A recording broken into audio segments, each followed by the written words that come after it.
دوستان در ادامه برنامه باغچه خاطرات خوش آمدید. استاد کارگر از این برنامه بگید که در زمان برد وقتی که بازیکنانتان خوشحال بودن شما به چی فکر میکردید؟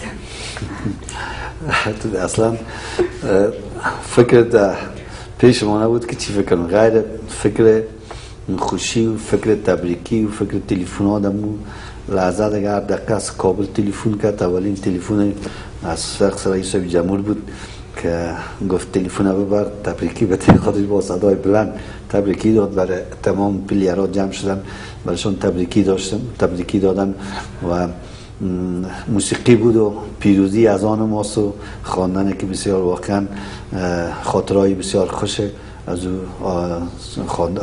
سروده که برای فوتبال افغانستان نواختن و سرودن بسیار زیاد خاطرهای خوش بچهای تیم ملی داشتن و قبل از اینکه برن برای مسابقات در بس در سرویس این موسیقی نمیشنیدن که پیروزی از آن ماست. یک انگیزه و رویه برشان داده میشد، میگفتیم باید پیروزی از آن ما باشه.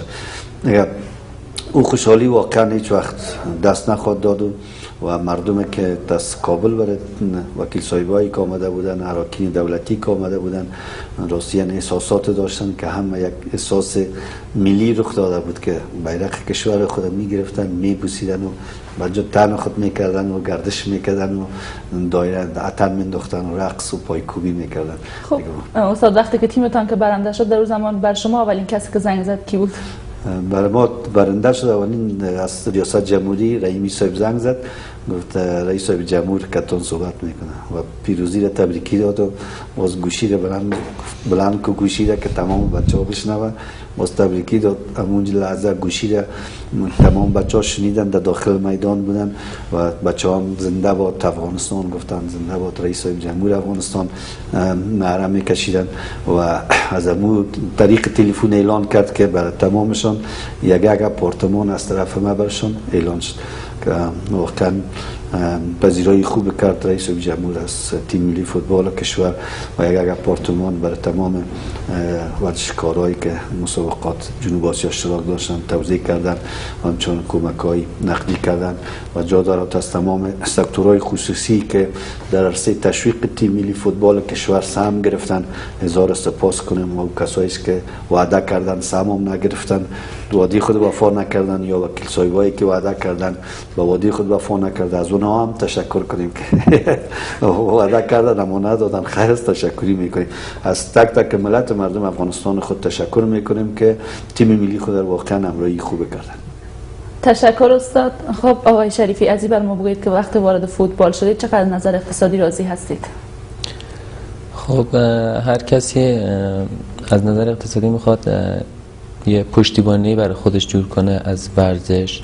خب من در ایران بزرگ شدم و امکاناتی که در ایران دیدم و خیلی بیشتر هست امکاناتی که در ایران هست نسبت به اینجا.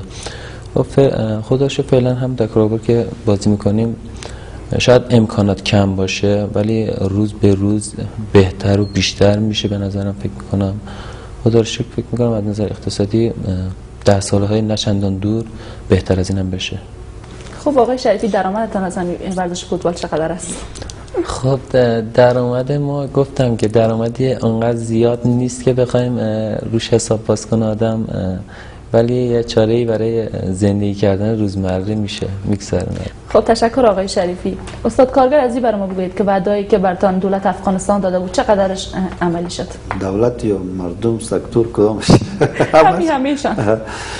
واقعا دولت وعده‌ای که داده بود یک آپارتمان بر تمام ورزشکارای ما از طرف ریاست جمهوری فرمان داده شد که آپارتمان‌هایشون زیر کار است و در این روزا تشکری میکنیم از وزارت شهرسازی، وزیر صاحب و معین صاحب و رئیس صاحبشون که بسیار زمینه را مساعد ساختن، بچه‌ها رفتن آپارتمان‌هایشون تثبیت شد برشان، نامگذاری شدن و تا زمانی که آپارتمان تکمیل میشه کلیش و اسنادش در دسترسشون گذاشته میشه و همچون پولای نقدی را که دولت وعده کرده بود برای بازیکن‌ها تقدیم کردن و پول بودجه را که برای فدراسیون فوتبال کشور گفته بود اونها را هم برای وزارت مالیه هدایت دادن که برای فدراسیون فوتبال بودجهشون انتقال بدن و یک تعداد از سکتورهای خصوصی برای بیننده‌های مردم عزیز به خصوص برنامه سپورت است. واقعا ما تشکری کنیم جا داره، باید اول تشکری میکنیم یگانه برنامه ورزشی در افغانستان است که همون واقعیت های اساسی ورزش افغانستان انعکاس میده برای مردم و خوشبختانه که در این اواخر شبکه جهانی میشه و خارج از مرز افغانای ما که هستن اونا این برنامه ورزشی و افتخارات ورزشی خود از طریق تلویزیون شما میبینه. هزار سپاس میکنم که خدمت بزرگ در عرصه ورزش در کشور هستن و از طریق تلویزیون شما اعلان میکنم و که پولایی که جمع آوری شده یک کمیسیون است و تمام پولایی که هر کسی که داده فعلا امانت در بانک تحت نظر همین کمیسیون است که رئیس تقاضای تجارت است آقای عقل‌جوست و شکریه بارگزای وکیل صاحبه ماست و همچنان خود فدراسیون فوتبال و آقای گوهری هستند که تحت نظر از اینا ما تا آخرین روزایی که شاید در این هفته آخرین روزایی باشه که ما کسای سکتورهای خصوصی که وعده کردن اگر دادن هم اونجا نامایشان اعلان میشه این قدرداد و پولا برای اعضای تیم ملی فوتبال افغانستان توزیع میشه که فامیلا خانواده و مردمی که اعتماد برای فوتبال افغانستان داشتن و وعده و کمکایی کردن اونا مطمئن باشن که پولا برای ورزشکارا رسید و برایشان میرسن و از طریق رسانه ها بسیار شفاف اعلان خواهد شد.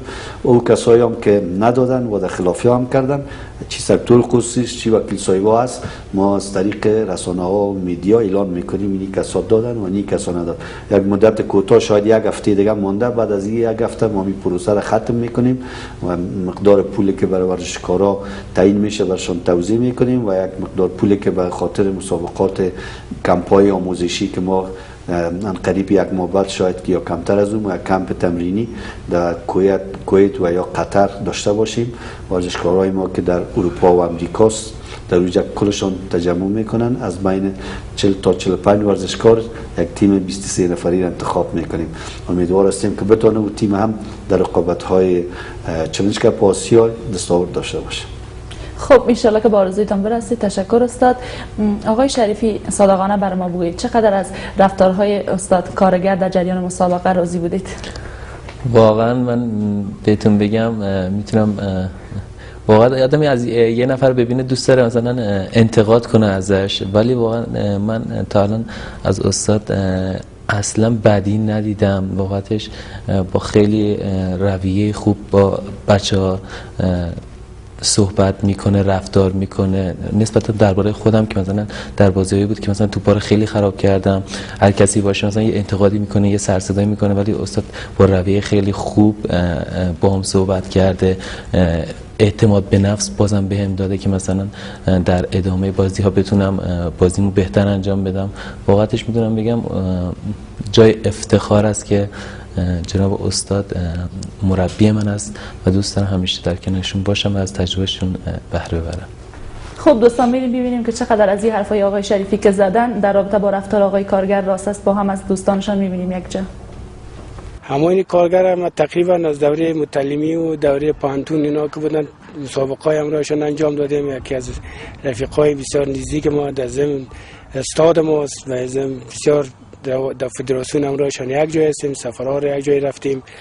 منتها بچه بسیار خوب با اخلاق دیگه انعطاف پذیر است. چون من یک تن از بازیکنان تیم ملی همچنان بودم، در بازی در وقت تیم و در وقت تمرین بسیار جدی می باشم، بسیار جدی برخورد میکنم که بسیار با نظم با دیسپلین، ولی بیرون از بازی بسیار یک رفاقت خوبه، یک دوستی بسیار خوب، یعنی بسیار یک رفیق خوب یا یک برادر کلانی بسیار خوب می باشه. به خاطر از اینکه پلیر بسیار سرعتی، بسیار ورزشکار بسیار خوب بود. ما در تیم میوان بودیم، در مقابل ما تیم پانتون کابل اینا فوروردی میکردن. یک مسابقه آقای نجان خدا بیامرزه فاول کرد که حکم میدان بود. ما خودم در گل بودم، وقتی که اینا یک شوت کرد توپ در پوستر پای گل خورد. وقت گلای پوستر خود یک پای دیگه هم داشتن.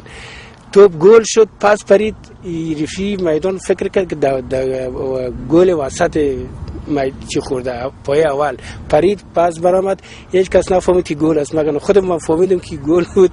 این خاطره بسیار خوب و فسان برش قصه می‌کردم گفت این گل بود. ما همراه کارگر زیاد سفرها داشتیم، سفرهای داخلی و سفرهای خارجی که ما در سال 2011 رفتیم طرف ازبکستان. مدرسی خود یک جای گرفتیم، خوشبختانه به ما جای افتخار است که همراه کارگر یک جای میریم مدرس میشیم و میریم باز در ولایات. بسیار خاطره خوش ازی دارم که با چوپان کباب بسیار شوق دارم. ما میمانش بودیم از وقتی که از کابل حرکت کردیم طرف ازبکستان مترکی رفتیم پس آمدیم تا که آمدیم ما تماما گمان میکنم گوسفندای ازبکستان و افغانستان خلاص کردیم از اینکه که مهمان نوازی خوب داره و خصوصا یا مایچه و یا چوپان کباب یکی از مهمان نوازی بسیار خوب از این است. بسیار احساساتی که در میدان سر میدان که میشه دست خود و دست خودم تو میزنه که چیکاری یعنی تکیه کلامش در مومن فوتبال است. در بیرون که همیشه خنده میکنه دیگه مثلا باز گپایی که میشه خنده بلند همونطور باز پر حرف است گپ زیاد یگان جایی میزنه و بسیار فکایات و گپای چی جالب. یکی بی‌نظمی باشه مسئله آزری زبان آزری خوب نتا. دومی که در عین زمان تمرین ای بازیگوشی کنه یا صحبت بکنه یا به گپای کارگر گوش نده حسابش خراب بشه. طبعا باید یک مربی هم حسابش خراب شه ولی بیرون از میدان بسیار رفیقانه و بسیار دوستانه برخورد میکنه. خوشحال هستن همیشه که ما رو میبینن ما امرای اینا یک مذاق و ساتری و گپا میکنیم و امرای همیشه این یک نواخت بودن تو نبودن که من ترینر تیم ملی افغانستان هستم خودت چی نکردن منتها سطح مردمی که پایان هم مثلا رفتار میکنه که به سویش هم مثلا گپ رفتار خودم میکنه که بلند و از که سویش همون رفتار خود خوش بر خود است. خب استاد کارگر چقدر این حرفای دوستایتان تایید میکنید خودتان؟ تشکر. حرفای زدن هر کس دیدگاه و نظریات شخصی خود دارن. من تشکر میکنم از کسایی که نظریات خوب و مثبت داشته باشه. شاید تو چیزایی که اونا گفتن در وجود من نباشه و تعریفایی که اونا کردن در وجود من نباشه اما با نظر شخصی خودشان است و گپایی که در قسمت تمرینات گفت واقعا در وقت تمرین ما بسیار جدی هستیم و نمیخوایم که بی‌نظمی در تمرین و شریفی صاحب است پیش ما که همون پلان و برنامه‌های تمرینی خود که داشتیم او را 100% ما تطبیق کردیم در میدان.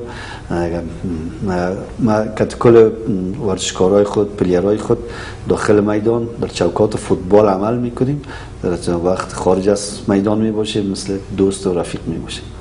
خب استاد میشه از آن فکاییتان بر ما یادآور شید همونطور که دوستتان گفتن خوب فکایی میشه از اون بر ما یکم نه مزاق میکنه چیزی که یاد نداشتم فکایی میگه و برعکس خود از اون فکایی زیاد میگفته. خب تشکر از اینکه در برنامه باخچه خاطرات امشب تشریف آوردید و تشکر از سخنان نیکتان. خب دوستان این بود برنامه باخچه خاطرات که تقدیم حضورتان کردیم. تا برنامه دیگر همه ایتان به خداوند یکتا می‌سپارم.